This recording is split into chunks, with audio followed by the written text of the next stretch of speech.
Hello, dear friends. My name is Vasyl Pekhnio. I'm a Ukrainian journalist, and right now I propose you to watch this fresh review on Ukrainian battle map situation as of July the 15th. Please join and watch this video, like it, share it, subscribe to our YouTube channel, and don't forget to leave your comments below the video.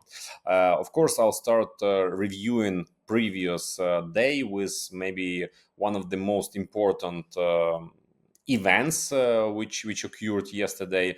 It was statements which Donald Trump, the president of United States of America, has made. They are connected to the armor supply to Ukraine. So, of course, I will start with this political issue. Let's begin.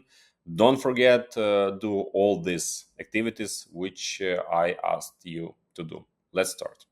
Every voice matters. Join our community, support independent journalism, and help us bring you the truth from Ukraine.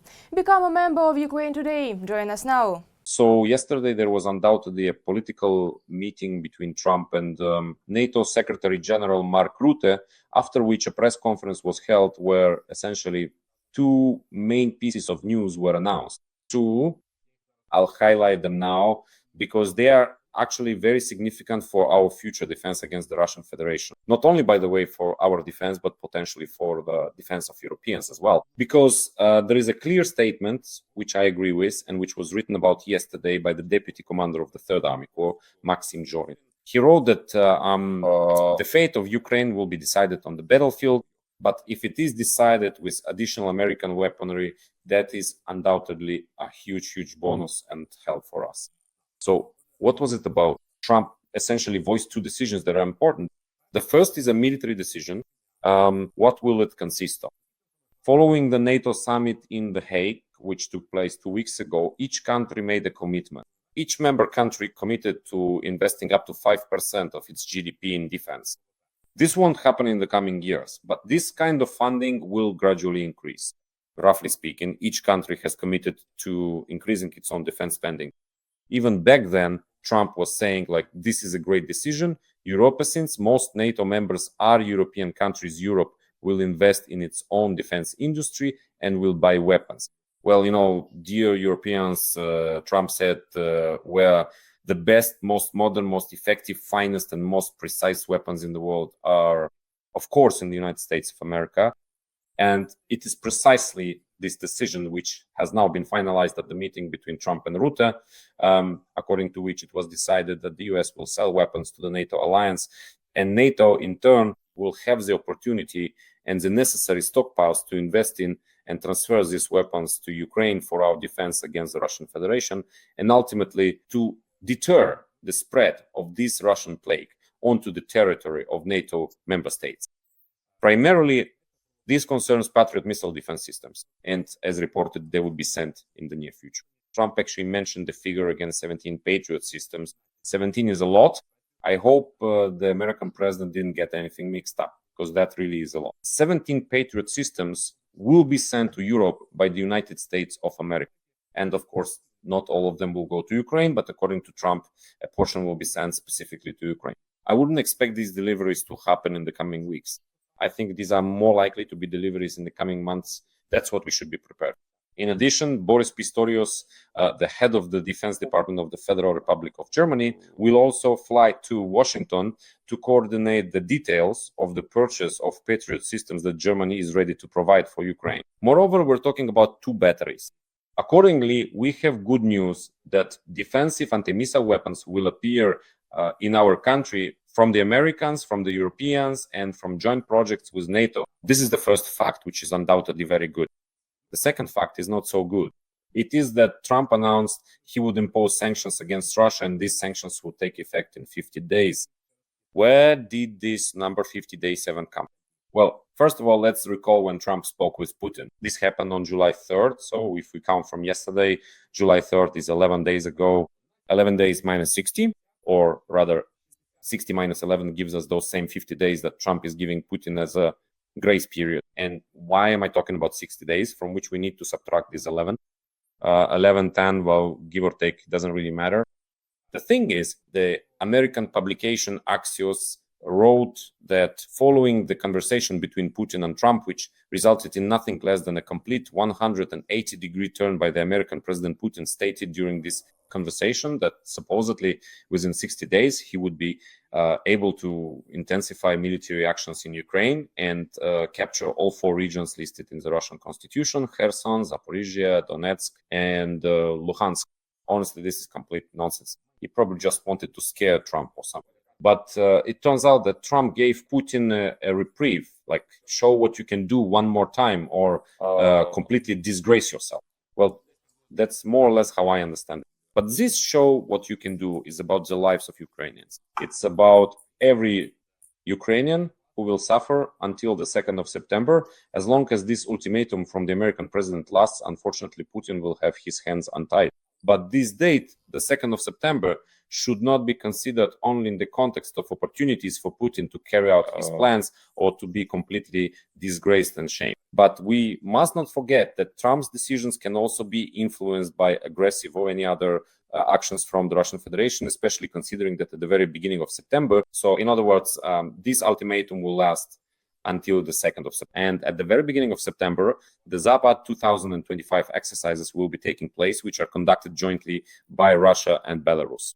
And this is actually a very dangerous signal for Western partner countries as well, who do not know how these exercises in Belarus will end. Will the Russians march on the Suwalki corridor and attempt to break up the NATO bloc? Will they move against Ukraine? Or will they simply conduct covert mobilization and need to deploy these troops somewhere? Or will they carry out a full occupation of Belarus?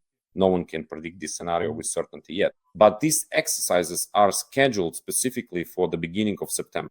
Therefore, I think that depending on how aggressive or non-aggressive Trump's rhetoric is, this will influence the context of how things will actually unfold there. We shouldn't forget that the Belarusians in this context may not be such significant players, but they are actually involved in these exercises, and the Belarusians are trying to prevent the worst case scenarios.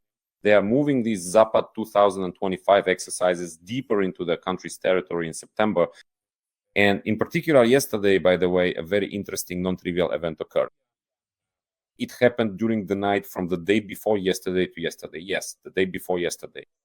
Oh no, actually, it happened even earlier. It happened on the 12th of July, at night on the 12th of July. At that time, a Russian decoy drone, Gerbera, one of those sent to overload our Ukrainian air defense, was flying towards Western Ukraine, passing through Belarus, and the Belarusians shot it down using their Mi-24 helicopter. Yesterday, deep state analysts released this kind of photo, if you can call it that, showing the flight path of this UAV. We can see that our radars first detected it in Gomel, then it entered the Ukrainian airspace in the north of Zhytomyr region, then it left Ukrainian territory again and was essentially shot down near Pinsk. Perhaps it was flying to put a load on our air defense somewhere in the Latsk area. Maybe it was supposed to turn toward Rivne or go through Latsk to Lviv. But the fact is that the Belarusians shot down this drone. They didn't bother with it. Does this mean anything? Honestly, I swear, for now, I don't know. But it would be interesting to observe such events. Because recently there was an incident between the Belarusians and the Russians when Russian air defense near Moscow almost shot down a passenger plane flying from Minsk to Moscow, and their corresponding intercepts of this plane. They exist on social media. Russian journalist Alexander Nevzorov published them. So in the sense that, well, in reality, the Russians, to put it mildly, don't really control what they're operating.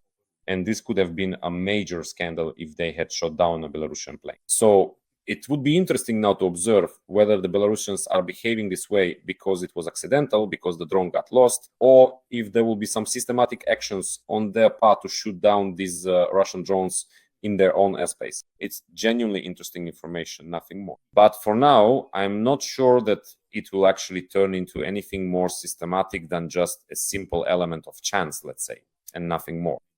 Yes, now let's move from this political aspect directly to the map of military operations. Let's talk about what's happening there, what trends are emerging, and the trends are bad, especially in the area of Mirnorod and Pokrovsk.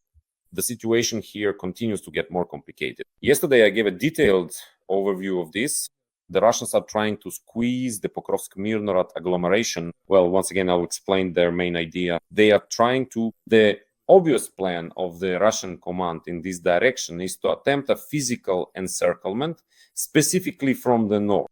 We see two such directions of advance. These are from the direction of Rodinske, or is it Radenske after Ala Novoekonomichne towards Mirno. If they manage to carry out both scenarios and enter Mirnorad, then the Russians will be able to approach Pokrovsk from the northeast from two directions, effectively forming a large pocket from which all the logistical routes of the Ukrainian army will be under fire. This is the obvious scenario that we are currently observing. An extremely difficult trend is developing in this direction. Essentially, right now on the banks of the Kazany-Toretsk river here, it flows. Here is Kazany-Toretsk, basically. The main battle of the summer of 2025 is unfolding on its banks. Because, as I mentioned, the Russians are attacking from the northern sector through Novotoretsky and Razin. As you can see, they have already established a bridgehead on the western bank of the river, right at Kazany-Toretsk. And this overhang poses serious threats both to Novoekonomichne from the north and to Rodinsky itself. In Novoekonomichne, the Russians have advanced right up to the river and are trying to cross to the west from its eastern outskirts. In Mairolyubivka, it's the same story pressure from the south on Novoekonomichne, aiming to create two main directions overall, two axes of pressure on the enemy, one from the north toward Pokrovsk, and the other along the highway through Mirnorad, again toward Pokrovsk. So this is essentially the scenario we're witnessing right now as the Russians set the stage for the main battle of the summer, the battle for Pokrovsk. At the same time, their advance toward Novotoretsky has also allowed them to exert influence on Dobropilya, shelling it, and this, it's simply a massive, truly massive threat that exists. The Russian advance toward Rodinsky actually threatens to cut off the physical road that connects Pokrovsk and Marnograd through Rodinsky to Dobropilya, and there's another road from Pokrovsk that goes west towards Pavlorod, and we understand that in reality there aren't that many physical routes connecting Pokrovsk. And Dobropilya is also important because it actually connects, well, our Pokrovsk and Marnograd agglomerations with the Kostiantynivka, Slovyansk, Kramatorsk, Drushkivka agglomeration. So in other words, it serves as a kind of key point for lateral logistics along the front. And right now, the situation here is extremely difficult, especially in the Pokrovsk direction. In the Toretsk direction, or rather the Kostiantynivka direction, there are also dangerous trends here, because recently, as you can even see on the deep state map, the Russians have advanced in several locations at once, particularly right here in this pocket near Toretsk. This is in the direction of Yablonivka and the settlement of Alexandrivka-Kalinove, which is located here. In the area of Romanivka, the Russians have advanced. This, once again, so to speak, puts pressure on our Toretsk pocket in order to squeeze it and provoke our troops to completely withdraw from the positions they are holding here, to start battles for Kostiantynivka. But at the same time, along with the beginning of the battles for Kostiantynivka, the Russians are also advancing, let's say, toward Drushkivka. Here is Popivyar, another settlement that has been captured. Advancing toward Drushkivka through ravines and wooded areas will allow the Russians to influence another equally important logistical hub, just like Dobropilya on the Pokrovsk-Marnograd direction. Drushkivka is crucial on the Kostiantynivka direction. They will be able to influence it using drones that are now having catastrophic impact on the situation at the front. Drones, and more drones. To some extent, they currently make up the main bulk of threats that our armed forces are facing right now. Yesterday, the Minister of Digital Transformation, Mikhailo Fedorov, gave an interview to RBC Ukraine. He said that over the past few months, over the past half year, Ukrainian forces have essentially focused their main efforts, not so much the military itself, but rather the engineering capabilities of our country on countering the Shaheds. And now we seem to have found not just seem, we really have found answers, particularly in the form of anti-aircraft drones. This needs to be scaled up. But during this time, the Russians have taken advantage of it to look for certain tactical solutions on the front line. In particular, among such tactical solutions are Russian fiber optic drones, which pose a huge threat. And according to Fedorov, we are now going to look for a more active way to counter them. But while we were still searching for ways to counter the Shaheeds, while we hadn't yet scaled up this product to counter the Shaheeds, because right now we really do have an urgent need to essentially put up a barrier, a wall on the front line against the Shaheeds. And this wall should actually be a kind of layered defense at the entry into Ukrainian airspace so that the Shaheeds basically don't reach the rear. However, until this happens, these enemy attack drones pose a significant threat to our forward positions on the front line. In particular, unfortunately, and with great pain, I am showing a video from the Chernihiv region where a Russian Shahed destroyed our Ukrainian radar station close to the state border.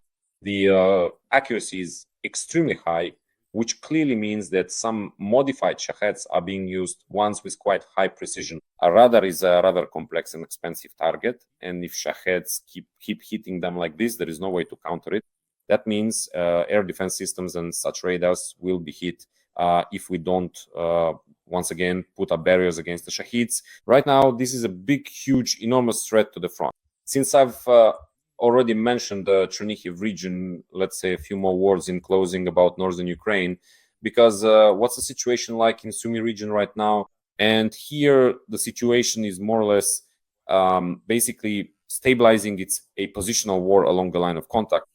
The same kind of stabilization and positional warfare as on many other fronts.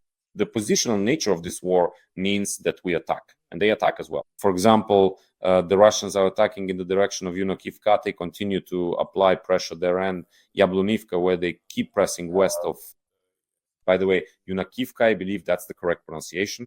Sorry that I previously called it Yunakivka, although someone local once told me that was correct. Nevertheless, right now, the Russians are carrying out their attacks in this direction.